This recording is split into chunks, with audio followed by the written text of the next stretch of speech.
आणि जेव्हा मात चढतो ना एखाद्याला, त्या शिवसेनेसारखा एखादा शिवसैनिक त्याला ठीक करून टाकतो.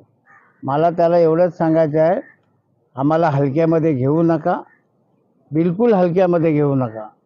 कारण ज्या दिवशी आमची सटकली, जिथे भेटेल तुझे कपडे उतरून टाकू.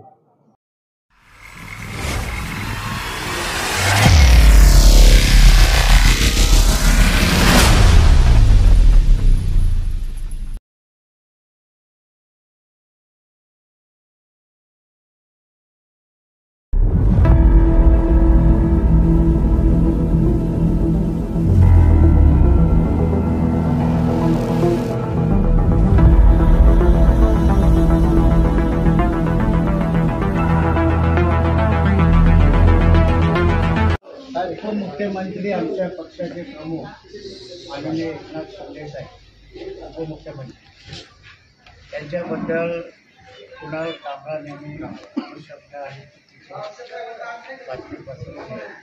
त्यामुळे आमच्या भावना अशा दुखावल्या गेल्या. आम्ही आपल्याला विनंती करायला आलो की त्यांच्यावर आपण योग्य कारवाई करायची. बोला सर.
आपल्यासोबत सुभाष सावंत साहेब. सुभाष सावंत साहेब, काय झालं ज्या पद्धतीने सहार पोलिसांनी या ठिकाणी तुम्ही अर्ज दिला आणि कुणाल कामरान यांच्यावर मोठी कारवाई झाली पाहिजे अशा पद्धतीने आज या ठिकाणी अर्ज तुम्ही दिलेला आहे, काय सांगाल ज्या पद्धतीने इतका मोठ्या प्रमाणात एक माणूस सामान्य व्यक्ती हा मोठ्या आपल्या नेत्यांचा अपमान करतो तेव्हा मनाला वेदना होतात.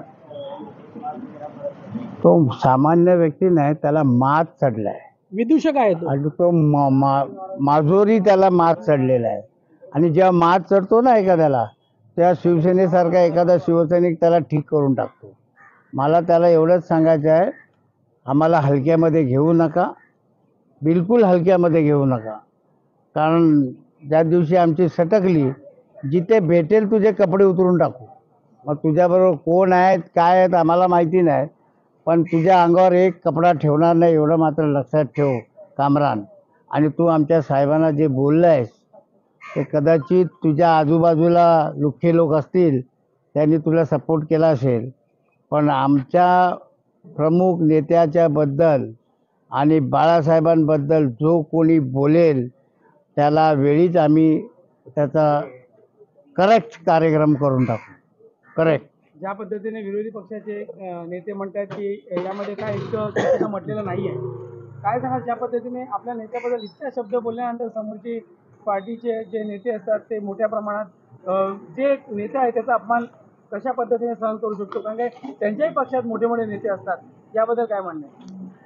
आता काय म्हणायचं, त्यांना खरं वाटतं खोटं वाटतं आम्हाला माहिती नाही, पण त्याने जे काही विष ओकलेलं आहे त्या विषचा त्याला भुगतान भरावंच लागेल. या मुंबईमध्ये आमचं चॅलेंज आहे, तू कुठेही कार्यक्रम करून दाखव, तुझ्या कार्यक्रमाचा करेक्ट कार्यक्रम करण्याची जबाबदारी आमची आहे. आणि आम्ही शिंदेसाहेबांना सांगणार पण नाही की आज ह्याचा इकडे कार्यक्रम आहे ते करेक्ट करायला चाललो आहे, पण ते निश्चितपणे आम्ही करणार. मी एकटा शिवसैनिक नाही, बाळासाहेबांवर जे जे प्रेम करतात, दिघे साहेबांवर जे जे प्रेम, प्रत्येकाच्या मनात ज्वाला आहे आणि ही ज्वाला कधी फुटेल म्हणून बोलतो, आम्हाला हलक्यात घेऊ नका. महाराष्ट्राचे माजी मुख्यमंत्री तसेच उपमुख्यमंत्री शिवसेना नेते आमचे आदरणीय एकनाथजी शिंदे साहेब यांनी महाराष्ट्रामध्ये काय कामं केली आहेत ती काय कोणाला सांगण्याची गरज नाही.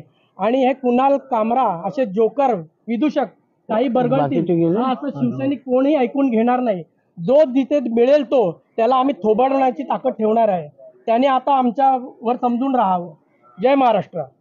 मॅडम, काय झालं ज्या पद्धतीने इतका मोठा अपमान महिला सुद्धा सहन करून गेला नाही आणि आपण सांगताय ज्या पद्धतीने की आम्ही त्यांच्या तोंडाला काळा फासू, अशी तुमची आज या ठिकाणी म्हणजे तुम्ही लोकांना चिडून सांगितलेलं आहे की हा राग सहार पोलिसांनी या ठिकाणी व्यक्त केलाय, अर्ज दिलाय. जय महाराष्ट्र. त्यांनी तर खूप फार चुकीचं वक्तव्य केलेलंच आहे आणि त्यांना नाही माहिती की ह्याचा परिणाम खूप मोठा झालेला आहे. हे लोक बोलतात ते खोटं बोलतात. अरे खोट्यांना हे खोटंच वाटणार आहे, पण आम्हाला माहिती आहे ना की ते कितपत ते काय खरं आहे आणि काय नाही. त्याची तोडफोड ती दाखवलेली आहेच शिवसेनेवाल्यांनी. फक्त तो सापडला नाही हे त्याचं भाग्य समजायचं. पण ज्या दिवशी तो ह्या महाराष्ट्रामध्ये दिसेल कुठेही, तो पुन्हा तो गायल की नाही ह्याची शंका आहे.